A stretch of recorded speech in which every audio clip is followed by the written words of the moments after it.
Hi, and welcome to another episode of Hot Takes with me, the Silver Fox. I did a video the other day about Peter Grant. He was the second SNP MP to announce he was standing down at the election. Ian Blackford, of course, being the first. And I said at the time, he wasn't the first, Peter Grant, and I said I didn't think he'd be the last. And here we are, just 3 days later, and a third has said that she's standing down at the next election. This will be Angela Crawley. She also has seen the way the wind is blowing and decided that there's no chance of her retaining her seat, and rather than facing the ultimate humiliation of being voted out, has decided to take the very valiant plan of running away and hiding. So we'll have a look at her, see why she's going, see what the general malaise is in the SNP, and why I don't think she will be the last to go either. Here goes. So a third SNP MP is to step down at the general election as the Nats are running scared of electoral defeat. Well, they've seen the polls, haven't they? They've seen the people on the streets. They've got this impression. They're reading the room.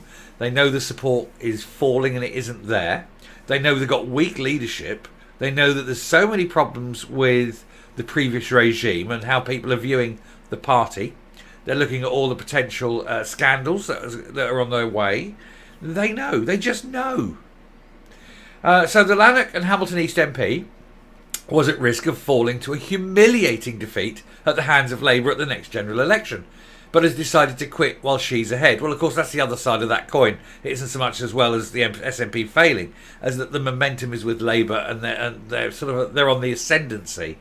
And so any of the SNP MPs sitting there on sort of shorter majorities know that they only need a tiny swing, and they've gone. And of course the swing in the polls is showing it's not a tiny swing, it is a huge swing. Well, if not half, more than half perhaps, of the SNP MPs would lose their seats. So they're not going to put the effort in, are they? They're not going to stand there and fight and waste time, energy and money knowing that they have absolutely no chance of winning. And so quite rightly they're just giving up and saying, you know what, it's a pointless exercise. I'm not going to waste my time or yours. Find another candidate who's willing to be the fall guy, effectively. A lot of these people are going to have to be paper candidates. Of course, the other problem is they don't have a lot of talent, so who's going to replace her? Like I say, well, it's going to get worse, I think, because I don't think she will be the last. Anyway, a third SNP MP is deserting the nationalist cause and have announced that they will be stepping down at the next general election.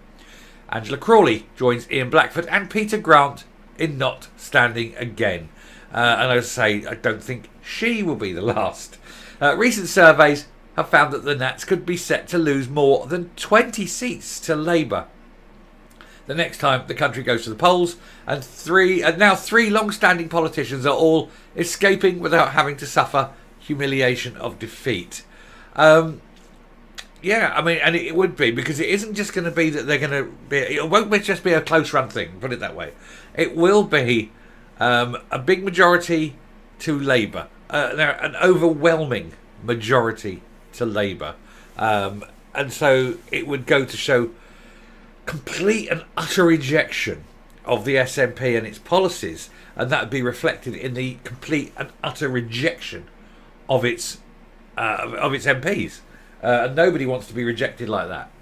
Anyway, she posted an open letter to her constituents on Twitter, where she claimed she'd spent her time as an MP dedicated to championing equality, tackling poverty, and challenging the excesses of a hard-right Tory UK government. The one thing you cannot call this UK government is hard right. They have moved so far to the left with just about every policy. They're not conservatives. They're soft Labour. So this misnomer of calling them a hard right goes to show that she has absolutely no understanding of politics whatsoever. And in terms of tackling poverty, it seems that should be, of course, her first priority, being it's the SNP that have increased poverty massively, especially child poverty, which is up 20% on their watch. So, poverty's not something you should start bandying around, love, you know. Anyway, she said, this has, however, come at a personal cost and required many difficult compromises. The unpredictability of Westminster can be challenging with a young family. It is now time to put my partner and our young family at the centre of my daily life. Oh, partner and young family. Kate Forbes won't like that. They deserve my full love, attention and dedication. With them in mind, I've made a decision not to offer myself as a candidate at the next general election. If you're a woman with a young family and you're saying that you cannot look after your family because you choose to go into politics, then you are denying your family. Or you're concentrating on your family and you're not giving enough time to your constituents.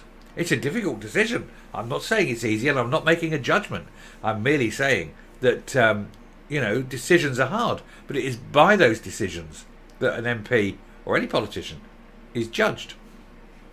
Miss Crawley was previously criticised for charging the taxpayer £7.99 for Amazon Prime, which is a streaming service and also offers next day delivery. I think it was near 80 quid. It's something like £7.99 a month, which I haven't actually made clear there. It's £80 odd a year, Amazon Prime. She also had her IPSA expenses card suspended 14 times between 2015 and 2018, the worst record out of every Scottish MP. And that's because she's greedy and thinks that she can just abuse privileges left, right and centre. So it won't be a problem to see the back of her. IPSA provides MPs procurement cards which can be used for any business costs allowed under the expenses scheme. If an MP has an outstanding balance not paid within 30 days, this is treated as a debt to IPSA and the card is suspended. Mr Blackford, the former leader of the SNP Westminster Group, announced earlier this month he would not be standing again, as his seat is at a risk from a resurgent Liberal Democrats. Yes, because out in the islands and that, they really don't like him. They voted him in last time, the last couple of times, but he's proved very divisive. And SNP policies for islands aren't good. In fact, the SNP is becoming incredibly unpopular in the islands, and who can blame them? And so they're all kind of worried about that. And of course the North East as well. I mean, the North East is going to see probably a big rejection of the SNP, given that the policy now is to basically dismantle the entire oil and gas infrastructure, which is the North East of Scotland, isn't it? The whole of that Aberdeen, the Greater Aberdeen area, everything that feeds into it, not just the industry, but all the tertiary industries that go around it, all the general local economy that exists purely because there's money flowing, in that area. You take the oil and gas out, that whole place just goes ghost town, more or less overnight.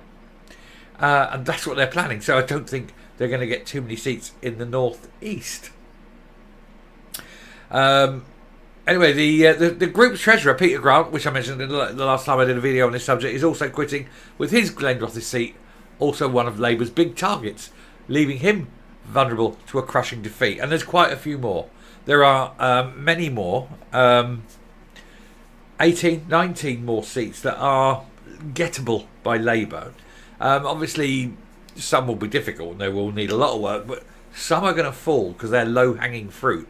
And Labour will be plucking the ripest apples left, right and centre. So I think that a lot of current MPs will be looking at the majorities, looking at the Labour swing and going, time to call it a day. I'll keep you posted. Anyway, I shall round off and come up. So Angela Crawley, the third to drop out and give up on the SNP, because she knows that they're no longer capable of winning. The gloss has come off somewhat, hasn't it? The shine is dull, as indeed are the entire leadership, strangely enough. But, she won't be the last. I think they will get more. I think by the end of the week, this week coming, I think we'll be sitting here in a position where maybe one or two more will have announced that they're just not going to put the effort in at the next general election, because they know that they just haven't got a chance in hell of winning, and that'd be grand. But of course, today's the big day for the SNP, and as the news comes in, I will cover it. I'll keep an eye on it and see what happens. But of course, today's their big Independence Rally Day. They're all going to the Cairn Hall. Is it in Dundee? They've sold nearly 20 tickets now, so I'd imagine that'll be a raucous event. But any news that comes in off that, I'll keep that one updated as we go along. Anyway, thank you very much for watching. If you like what you're seeing here on the channel, please hit the subscribe button, ring the bell, leave a like, leave a comment, please share the video, and until next time, stay safe, stay well, and let's watch the SNP slowly implode as everybody leaves it. Goodbye.